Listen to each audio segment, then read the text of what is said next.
네, 안녕하세요. 저 대형성형외과 원장 안동현입니다. 반갑습니다. 원장님 실례가 안 되신다면 나이가 어떻게 되세요? 올해로 60입니다.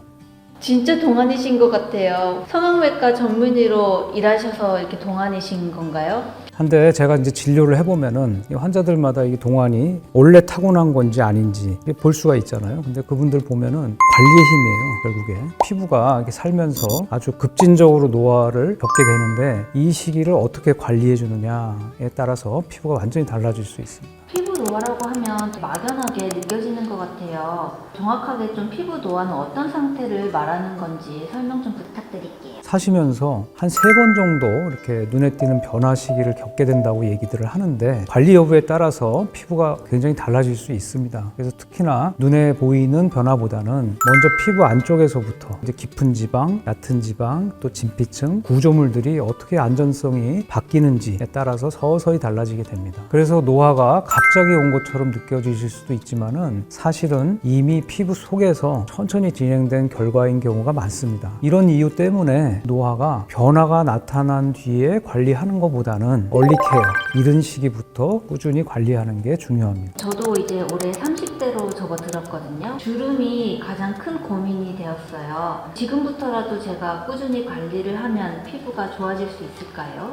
내원하는 환자들을 보다 보면은 피부가 단순히 타고나는 것으로 결정되는 영역이 아니라는 것을 알 수 있습니다. 실제로 같은 유전자를 가진 일란성 쌍둥이도 생활 환경이나 관리를 어떻게 하느냐에 따라서 노화 속도와 양상이 다르게 나타나는 경우가 많습니다. 이미 피부 속 장수 인자를 깨우는 후성 유전학 연구를 통해서 확인된 사실이기도 합니다. 피부는 겉에서만 관리되는 기관이 아니죠. 수면 습관이라든가 스트레스, 자외선 노출, 혈액순환, 수분 균형 같은 몸 안의 환경과 생활 습관의 영향을 그대로 받는 기관이기 때문에 피부는 타고나는 영역이라기보다는 그 주어진 시간 동안 어떻게 관리해왔는지가 결과로 드러나는 영역에 가깝다고 보시면 됩니다. 꾸준히 관리할수록 피부 상태는 충분히 달라질 수 있습니다. 가장 쉽게 관리할 수 있는 게 아무래도 노화를 위한 제품을 사용하는 것 같은데요. 어떤 제품을 써야 좀 효과적으로 관리할 수 있는지 알려주실 수 있나요?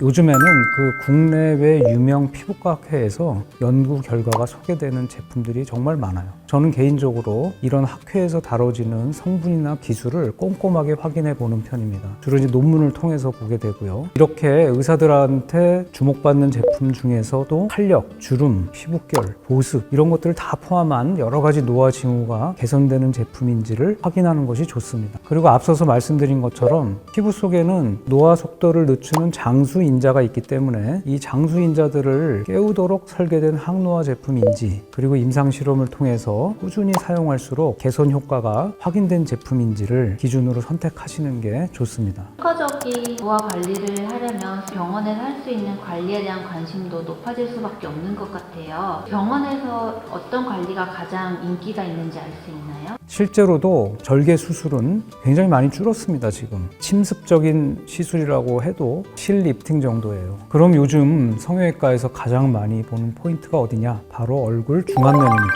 왜냐하면 중안면에는 앞광대, 그 다음에 눈밑, 팔자주름, 시작 부위, 뺨 구조물이 모두 모여있기 때문에 우리가 이걸 애플이라고 표현하죠. 얼굴의 입체감, 생기를 결정하기 때문입니다. 이 부위의 볼륨이 꺼지면 얼굴이 밋밋해지죠. 밋밋해지고 구조가 무너지면 피곤해 보이고 중심이 무너지면 전체 인상이 나이 들어 보이기 때문에 굉장히 중요하다고 볼 수 있습니다. 시술이나 수술도 노화를 관리하는 데 분명히 도움이 되겠지만 잦은 관리는 피부에 부담이 될 수 있으니까 집에서 하시는 홈케어도 꼭 병행하시기 바랍니다. 시술 이후에도 홈케어가 굉장히 중요하다고 하셨잖아요. 집에서 따라해볼 수 있는 중안부 축소 꿀팁 같은 게 있나요? 저는 간단하게 따라하실 수 있는 게 페이스 요가라고 그러죠. 옛날에는 우리가 승무원 스마일링 트레이닝이라고 그랬어요. 이런 것들을 알려드립니다. 중력을 받으면 근육이 앞으로 이렇게 처지게 되고 또 늘어지게 되죠. 피부도. 그렇기 때문에 노화가 진행이 될수록 입꼬리가 처지면서 팔자주름을 더 깊게 만들거든요. 그럴 때는 이렇게 입술을 손으로 살짝 잡아서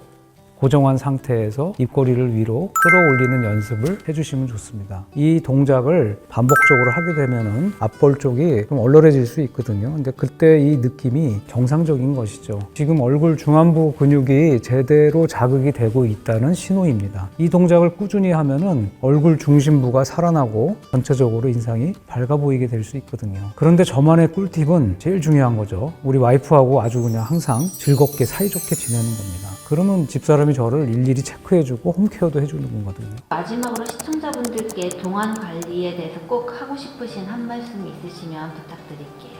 네, 아주 저도 덕분에 즐거웠습니다. 모두가 아시다시피 노화는 피해야 할 변화라기보다는 어떻게 관리하느냐, 아까 제가 관리의 힘을 강조했죠. 거기에 따라서 달라질 수 있기 때문에 그런 하나의 과정에 가깝다고 볼 수 있습니다. 한 번의 관리인 만큼 매일 반복하는 생활 습관과 항노화 제품을 병행하는 홈케어가 피부 컨디션을 안정적으로 유지하는 데 훨씬 중요한 역할을 합니다. 시술이나 생활 습관, 홈케어를 따로따로 생각하지 마시고 균형 있게 함께 잘 가져가시면은 또 무엇보다 부담 없이 꾸준히 이어간다 그러면은 이런 방법들이 노화 관리의 핵심이라고 생각이 됩니다.